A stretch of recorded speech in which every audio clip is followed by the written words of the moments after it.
నమస్తే, welcome to reflection. నేను మీ అమోఘ్ దేశపతి. ఈ వీడియో చాలా నాకు నచ్చి చేస్తున్నా అంటే మీరు కూడా చూడరి, నచ్చితే షేర్ చేయరి. షేర్ చేసుడు కంటే కూడా మీ కామెంట్ చాలా అవసరం నాకు. మనందరికీ అవసరం ఉన్నది, కానీ మనం కోల్పోతున్నది. మనలో ఎప్పటి నుంచో ఉన్నది, కానీ ప్రస్తుతానికి నిద్రపోయి ఉన్నది, నిద్రాణమై ఉన్నది, నిద్ర నటిస్తూ ఉన్నది. ఏందది? ఈ వీడియో మొత్తం చూసే కంటే ముందే దీనికి కామెంట్ పెట్టుర్రి, తర్వాత వీడియో చూడరి. గత వారం రోజులుగా మన సోషల్ మీడియాలో ఒక వీడియో వైరల్ అవుతూ ఉన్నది. ఒక ప్రజాప్రతినిధి బాధ్యతాయుతమైనటువంటి పదవిలో ఉన్న ఒక ఎమ్మెల్యే బ్రాహ్మణులు చదివే ఆశీర్వచన మంత్రాలను అత్యంత నీచమైన బూతులుగా అదే స్టేజ్ మీద అభివర్ణించిండు. ఆ వేద మంత్రాలను లం కొడకలు అనే పదాలతోటి దూషించిండు. కానీ విచిత్రం ఏందనో తెలుసా? ఈ అవమానం జరిగి వారం గడుస్తున్నా హిందూ సమాజంలో చలనం లేదు.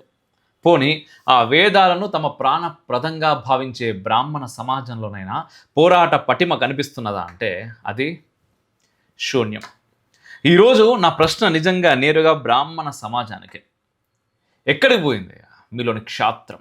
కొందరు అడుగుతున్నారు, వేదాలను తిడితే కేవలం బ్రాహ్మలే స్పందించాలనా, మిగిలిన వాళ్ళకి సంబంధం లేదా అని. నిజమే, వేదాలు విశ్వజనీనమైనవి.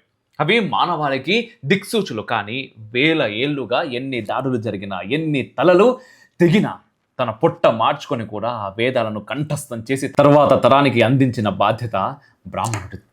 అలాంటి వేద మంత్రాన్ని ఒక ఎమ్మెల్యే బూతు అంటుంటే, ఇది మా అందరిది కదా అని మిగిలిన వారు ఆలోచిస్తుంటే, మరి ఆ వేదాన్ని మోస్తున్న మీరు ఎందుకు మౌనంగా ఉన్నారు? మీరు మౌనంగా ఉంటే రేపు మీరు ఏ శుభకార్యానికి వెళ్ళి ఆశీర్వచనం ఇచ్చినా సామాన్యులు కూడా అదే ఎమ్మెల్యే మాటలను ఉటంకించి మిమ్మల్ని వెక్కిరిస్తే అప్పుడు కూడా అయ్యో ఇది మా ఒక్కరిదేనా, నేను మాత్రమే మాట్లాడన్నా అని తలదించుకొని పోతామా? మీ అందరిది కదా, మీరు వచ్చి మాట్లాడండి అంటారా? ఆ ఎమ్మెల్యే అధికారం చూసి భయపడుతున్నారా, లేక ఆయన మతం చూసి వణికిపోతున్నారా? ఇదం బ్రాహ్మం ఇదం క్షాత్రం అని ఒక చేత కలం మరో చేత ఆయుధం పట్టిన చరిత్రం ఇది. పరశురాముడి నుండి విద్యారణ్య స్వామి దాకా ధర్మం గ్లాని చెందినప్పుడు అస్త్రం పట్టిన వీరులు పుట్టిన గడ్డ ఇది. మరి ఈరోజు ఏమైంది? కేవలం సోషల్ మీడియాలో పోస్టులు పెడితే సరిపోతుందా? ఎంతమంది రోడ్ల మీదకి వచ్చారు, ఎంతమంది ఆ ఎమ్మెల్యే మీద కేసులు పెట్టారు? హిందూ వర్సెస్ హిందూ అంటే ఎక్కడ లేని ఉత్సాహం చూపే మీడియా ఛానల్స్ ఇలా ధర్మంపై దాడి జరిగినప్పుడు ఎందుకు మౌనంగా ఉంటాయి? ఎందుకంటే మనం విడిపోవాలన్న కోరిక వాళ్ళది. మనం విడిపోయి కొట్టుకు చస్తేనే కదా ఈ దేశం ఎప్పటికీ అడుక్కు తింటూ ఉంటుంది, వెనుకబడిపోతూ ఉంటుంది. ఒకప్పుడు ఈ దేశం టెంపుల్ సెంట్రిక్గా ఉండేది. గుడి నుండే గురుకులం, వైద్యం, వ్యవసాయం, న్యాయం అన్నీ నడిచేవి. అందుకే భారత్ విశ్వగురువుగా వెలిగింది. మన జ్ఞానాన్ని దోచుకెళ్ళడమే కాకుండా మనలోని క్షాత్రాన్ని కూడా చంపేశారు. గుర్తుంచుకోండి, ఈరోజు మీరు హిందువుగా ఈ దేశంలో బ్రతికి ఉన్నారంటే అది కేవలం అహింస వల్ల కాదు, మీ పూర్వీకులు చూపిన క్షాత్ర ధర్మం వల్ల. రక్తం చిందించి వాళ్ళు ధర్మాన్ని కాపాడారు కాబట్టే ఈరోజు మీరంతా కూడా హాయిగా మంత్రాలు చదువుకోగలుగుతున్నారు. నిజంగా క్షాత్రం లేని ధర్మం ఎప్పటికీ కూడా నిలబడదు. గురువుల విషయంలో, సంప్రదాయాల విషయంలో గట్టిగా మాట్లాడే వాళ్ళు సాక్షాత్తు వేదమాతకే అవమానం జరుగుతుంటే ఎందుకు వెనకడుగు వేస్తున్నారు?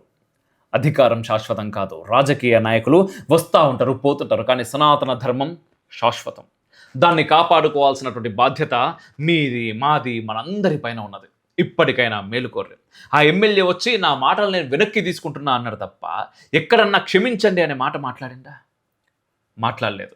ఇన్ని రోజుల తర్వాత కూడా ఇదేదో బీజేపీ ప్రొపగండా, బీజేపీ వాళ్ళు చేస్తూ ఉన్నారు, బీజేపీ వాళ్ళు నా పైన కుట్రలు చేస్తున్నారు అని మాట్లాడుతున్నాడు.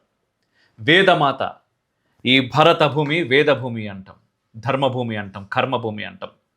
మన భరత జాతి ఈరోజు ఇంత సుభిక్షంగా ఇన్ని వేల సంవత్సరాలు మన పైన దాడులు జరిగినా ఇప్పటికీ ఇలా ఉండగలుగుతున్నది అంటే ఇది వేదభూమి కాబట్టే.